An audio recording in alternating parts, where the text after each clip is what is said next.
Singapore పర్యటనలో ఉన్న మంత్రి లోకేష్ వరుస సమావేశాల్లో పాల్గొనున్నారు. ఉదయం 10 గంటల నుంచి 11:30 వరకు ఎంటీఐ కార్యాలయంలో జాయింట్ ఇంప్లిమెంటేషన్ స్టీరింగ్ కమిటీ సమావేశంలో పాల్గొంటారు. మధ్యాహ్నం 1:30 నుంచి 2:30 గంటల దాకా సన్ సిటీలో commodities intelligence centre CEO CF సమావేశంలో పాల్గొంటారు. మధ్యాహ్నం 2 నుంచి 3 గంటల వరకు Sun Tech City DP architects సమావేశంలో పాల్గొంటారు. సింగపూర్ పర్యటనలో భాగంగా ఈ సమావేశాల్లో వచ్చిన ఆలోచన విధానాల్ని రాష్ట్రంలో అమలు చేయడంపై లోకేష్ దృష్టి సారిస్తారు. సింగపూర్లో ఇటీవల మంత్రుల బృందం చేసిన అధ్యయన అంశాలను రాష్ట్రంలో అమలు చేయాలని ముఖ్యమంత్రి చంద్రబాబు నాయుడు నిర్ణయించారు. ప్రధానంగా అమరావతిలోని మౌలిక సదుపాయాల కల్పనతో పాటు నగరాభివృద్ధి కోసం సింగపూర్ టెక్నాలజీని వినియోగించాలని సీఎం చంద్రబాబు భావిస్తున్నారు.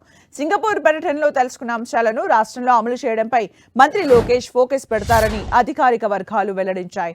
సాయంత్రం ఢిల్లీకి రానున్నారు లోకేష్. రేపు అస్సాం సీఎం హిమంత బిశ్వ శర్మ ప్రమాణ స్వీకారంలో లోకేష్ పాల్గొంటారు.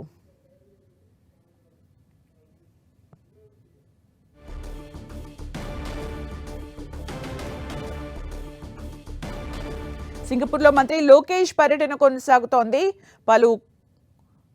పలు కంపెనీల సీఈఓలతో మీటింగ్స్ నిర్వహిస్తున్నారు. డీపీ ఆర్కిటెక్ట్ సమావేశంలో కూడా పాల్గొనున్నారు. లోకేష్ ఈరోజు మొత్తం కూడా బిజీగా సింగపూర్లో గడపనున్నారు. ఇవాళ సాయంత్రానికి ఢిల్లీకి చేరుకుంటారు లోకేష్. రేపు అస్సాం సీఎంగా ప్రమాణ స్వీకారం చేయబోతున్న హిమంత బిశ్వ శర్మ ప్రమాణ స్వీకారోత్సవంలో పాల్గొంటారు.